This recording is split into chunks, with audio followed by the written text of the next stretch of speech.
गणिताचा नका घेऊ ताण मराठी लेक्चरवाली देईल सोपे ज्ञान. काय तुम्हाला माहिती आहे परिमिती म्हणजे काय? आता समजा तुम्हाला काय करायचं आहे, बागेला कुंपण घालायचं आहे, तर किती तार लागेल? आता हे काढणं म्हणजेच काय रे? परिमिती. म्हणजेच कोणतीही बंदिस्त आकृती असू दे, इथे जो काय आहे हा काय आहे रे? एक चौरस आहे.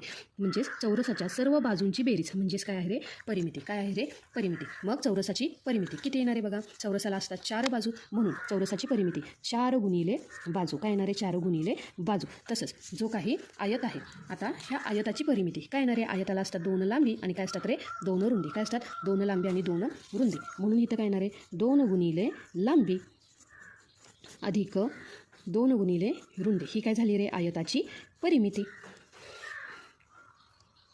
तर विद्यार्थी मित्रांनो लक्षात ठेवा, एकक नेहमी हे सेमी किंवा मीटरमध्येच लिहायचे. व्हिडिओ आवडला असेल तर नक्की लाईक करा आणि तुमच्या मित्रांमध्ये शेअर करा. अशा सोप्या ट्रिकसाठी सबस्क्राईब करा मराठी लेक्चरवालीला.